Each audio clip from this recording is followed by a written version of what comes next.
ଭୁଲିଗଲେଣି ମାନବିକତା। ଗାଈଙ୍କୁ ବି ଗୁଳି ମାରୁଛି ମଣିଷ।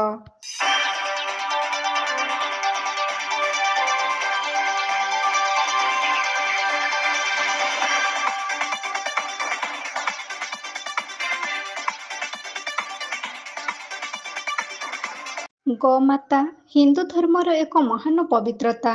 ଗୋମାତାଙ୍କୁ ପୂଜା କରି ହିନ୍ଦୁ ତାର ହିନ୍ଦୁତ୍ୱକୁ ବଜାୟ ରଖିଛି।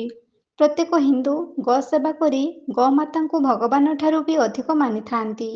ଗୋମାତା ସେବାରେ ଏବଂ ପୂଜା କରିଲେ ଅନେକ ମହାବିପଦ ଟଳି ଯାଇଥାଏ ବୋଲି ପ୍ରତ୍ୟେକ ହିନ୍ଦୁ ପାଖରେ ଅଗାଢ଼ ବିଶ୍ୱାସ ରହିଛି। ସେହି ବିଶ୍ୱାସରେ ବଶବର୍ତ୍ତୀ ହୋଇ ଅନେକ ହିନ୍ଦୁ ଗୋପାଳନ କରି ନିଜର ଆବଶ୍ୟକତାକୁ ପୂରଣ କରିଥାନ୍ତି। ଗୋମାତା ଯେ ଭଗବାନଙ୍କ ଭିନ୍ନ ଏକ ଅବତାର ଏ ବିଷୟରେ ସମସ୍ତେ ଅନୁଭବ କରିସାରିଛନ୍ତି।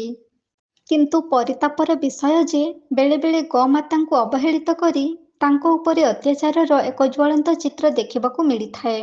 ତଥାପି ଗୋମାତାକୁ ସୁରକ୍ଷିତ ଦେବା ପାଇଁ ଏବେ ଅନେକ ସଂଗଠନ ମୁଣ୍ଡ ଟେକି ଠିଆ ହୋଇଛନ୍ତି। ତଥାପି ମଣିଷ ନିର୍ଦ୍ଦୟ ଭାବରେ ନିଜର ସ୍ୱାର୍ଥ ପାଇଁ ଗୋମାତା ଉପରେ ଅତ୍ୟାଚାର ପରେ ଅତ୍ୟାଚାର ବଢ଼ାଇ ଚାଲିଛନ୍ତି।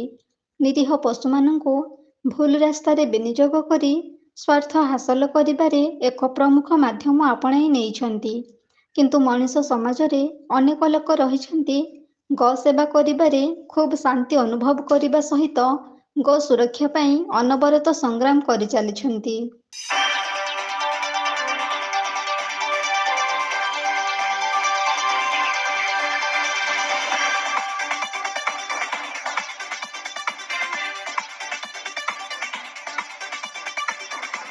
କଳାହାଣ୍ଡି ଜିଲ୍ଲା ନର୍ଲା ସହରର ଗୌଡ଼ପଡ଼ାଠାରେ ଦେଖାଦେଇଛି ଏକ ଅଭାବନୀୟ ଦୃଶ୍ୟ। ଫସଲକୁ ନଷ୍ଟ କରିଦେଇଥିବା ଯୋଗୁଁ ନିଜର ମାନବିକତା ଭୁଲିଯାଇ ଗୋମାତା ଉପରକୁ ଗୁଳି ଚଳାଇବା ଭଳି ଏକ ନିଷ୍ଠୁର ଚିତ୍ର ଏ ଅଞ୍ଚଳ ପାଇଁ ଆଶ୍ଚର୍ଯ୍ୟ ସୃଷ୍ଟି କରିଦେଇଛି। ସୂଚନା ଅନୁସାରେ ନର୍ଲା ଗୌଡ଼ପଡ଼ାର କିଛି ଚାଷୀ କିଛି ଦିନ ହେଲା ଜମିରେ ଧାନ ବୁଣିଥିଲେ। ଚାଷ ଜମିରେ ଧାନ ଗଜା ହୋଇ ଫସଲର ପ୍ରାରମ୍ଭିକ ସ୍ତରରେ ରହିଥିଲା। ସେହି ଫସଲକୁ ଜଗିବା ପାଇଁ ମାଣ୍ଡେଲ ଗ୍ରାମ ପଞ୍ଚାୟତର ପୁଜିପଦର ଗ୍ରାମର ଆଶିଷ ନାୟକ ଏକ ଚଢ଼େଇ ମରା ବନ୍ଧୁକ ଧରି ଜଗି ରହିଥିଲେ।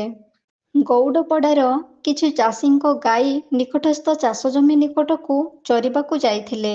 ଏହି ସମୟରେ ଚାଷ ଜମି ଉପରେ ଗାଈ ମାଡ଼ିଦେବା ଭୟରେ ଆଶିଷ ନାୟକ ଚଢ଼େଇ ମରା ବନ୍ଧୁକରେ ଚରୁଥିବା 4ରୁ 5ଟି ଗାଈଙ୍କୁ ଗୁଳି ଚଳାଇଥିଲେ।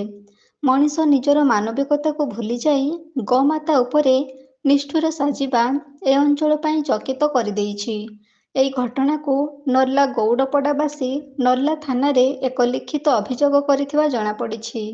ଗୋମାତା ଉପରେ ହେଉଥିବା ଏଭଳି କାର୍ଯ୍ୟକୁ ସାଧାରଣରେ ନିନ୍ଦା କରୁଥିବା ବେଳେ ଏହାର ପ୍ରକୃତ ତଦନ୍ତ କରି ଗୋମାତାଙ୍କୁ ସୁରକ୍ଷା ଦେବା ପାଇଁ ନର୍ଲା ଥାନାକୁ ଅନୁରୋଧ କରିଛନ୍ତି।